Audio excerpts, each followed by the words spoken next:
Today I'm going to be sharing with you my recipe for crispy, chewy oatmeal fig cookies. This is a recipe you definitely want to try. Let's start by heating our oven up to 375 degrees Fahrenheit or 190 degrees Celsius. Our next step is to get our figs ready. We'll be using dried figs for this recipe. If you're fortunate enough to find softened dried figs like I did, that's great. Otherwise, you can pour boiling water over your dried figs and soak for 15 minutes. Then discard the water. You want to chop up your soft dried figs into little pieces. Let's say as close to 1/4 inch or 1 centimeter, as close as you can. It's not a perfect science. So let's start off with our dry ingredients. We have here 1 cup or 125 grams of all-purpose flour in a bowl. And to that, we're going to add 1/4 teaspoon of cinnamon, 1/4 teaspoon of nutmeg, 3/4 teaspoon of salt, and 3/4 teaspoon of baking powder. We're going to dump all that in and give it a little whisk to combine everything evenly, and that will take care of our dry mixture.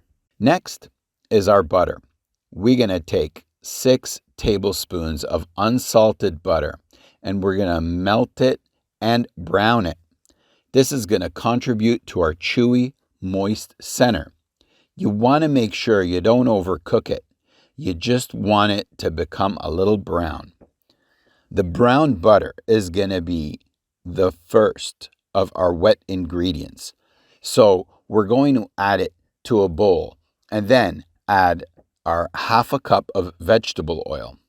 Then we'll add our egg and our egg yolk. Then add 1 teaspoon of vanilla extract and 1 tablespoon of molasses, followed by a little mix, and then add the packed 1/2 cup of brown sugar and the 1/3 cup of granulated sugar. Combine everything, and then we will add our flour mixture that we did before to our wet ingredients. Then we want to combine a little, and once that's done, we can go ahead and add our oats and combine. You may want to switch to a wooden spoon because at this point, the whisk is not going to cut it. At this point, all that's left is folding in our cut up fig pieces. I find adding them in 2 stages helps to distribute them more evenly so we get enough figs in every cookie. More figs, and let's spread them out evenly. I feel like I should have added more figs. Next, we get our cookie sheet lined with parchment paper. And then I like to use an ice cream scooper and put 8 scoops in this cookie sheet. I usually flatten them with the back of the scooper. You could also do this with wet hands after you've finished putting all your evenly spaced scoops. This is a great treat. And you know, both the oatmeal and the figs are good for you. So combined, they gotta be fantastic. If you have some cookie dough left over and you don't want to bake all of them right now, you could line another tray with parchment paper and put them in your freezer for an hour. Then transfer them to a freezer bag and seal. Later, you can simply take out a single scoop, flatten it, and bake it whenever you feel like having some fresh cookies. I always make extra for this reason. Okay, let's get back to the cookies. We're going to bake right now.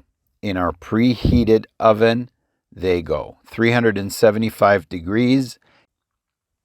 And 10 to 12 minutes later, oh, I can smell those cookies everywhere. One of the best things about baking, other than eating, of course, is the amazing smell that fills your house during this whole process. Transfer them to a wire rack to cool for a few minutes. You'll notice the nice crispy edges and soft, chewy interior. And it should remain chewy on the inside even long after they've cooled, and the next day even. They've never lasted longer than that in my house to test further than the next day. Enjoy this recipe, try them out, and let me know how they turn out in the comments. Thanks for watching. Please like, subscribe, share, and leave me any comments if you have any questions.